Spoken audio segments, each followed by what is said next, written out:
All right, guys, video number 2. So my question for you guys today is, who do you follow and why do you follow them, right?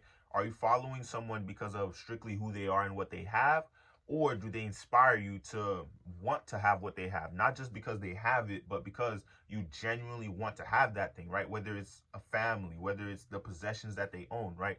Because what I've come to notice about myself is a lot of the people that I used to follow was I followed them strictly because of the cars, the lifestyle that they appeared to be living. And one thing I've learned, is a lot of people lie about the kind of lifestyle they have. A lot of people lie about who they really are.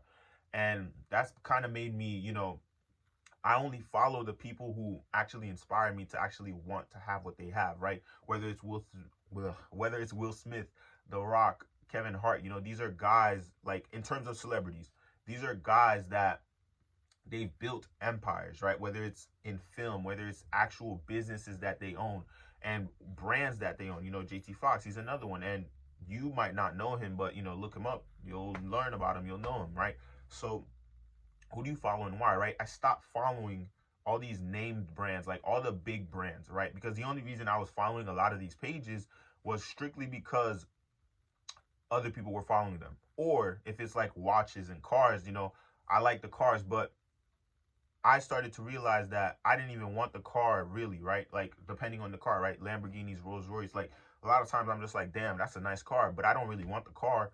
And I'm kind of getting off topic, but what I'm trying to show you is, why are you following who you follow, and what do you think you gain from it, right?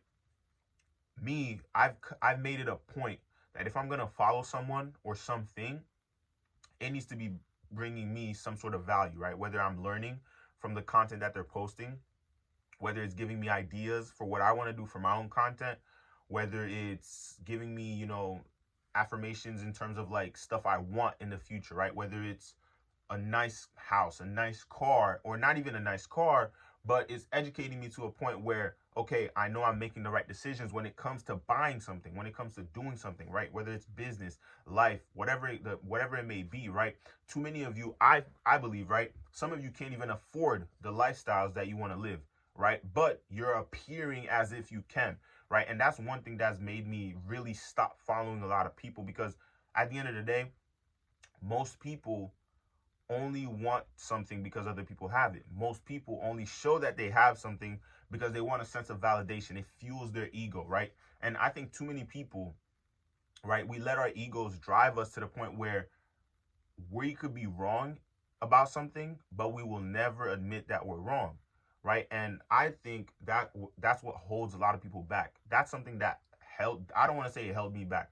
I've always been someone who's always open to learning, right? Whether someone is older than me, younger than me, if you have something to say, and to me, I'm like, okay, maybe if even if I already knew what you were gonna say, I always made it a point to just listen and then say what I have to say, right? And a lot of people, I think a lot of you need to, rather than listening to respond, listen to listen, right? Sometimes just listen, repeat what they said to you before you reply, right? I think too many of us don't even understand what we want, don't even understand a lot of things, but we walk around and act like we know everything. And I'm kind of derailing off topic a little bit, right? And this all comes back to who you're following and why, right? Like, sure, I follow movie stars, celebrities? Yes, there's nothing wrong with that. But the intentions behind why you follow them is what really matters, right? A lot of you have big goals, right?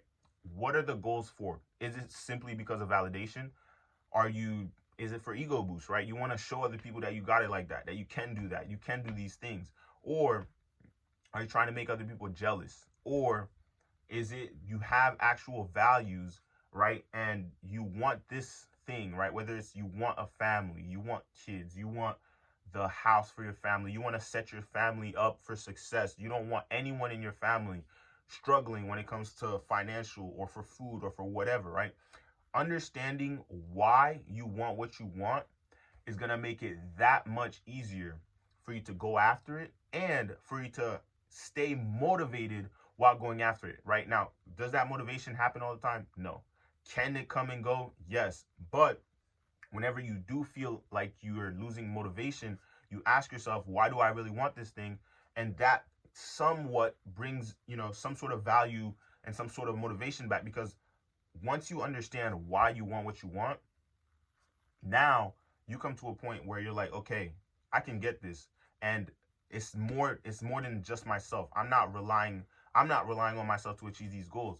My family's, livelihood is going to depend on me achieving my goals, right?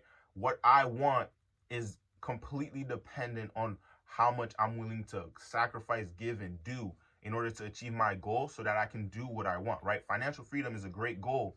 Why do you want that financial freedom, right? Because a lot of people can achieve that financial freedom and then they're like, what now, right? So understanding what you want and why you want it is a big factor in achieving whatever it is that you want to achieve. So I just wanted to leave you guys with that today. And if you like this video, please leave a like down below, ask me your questions in the comments, and subscribe.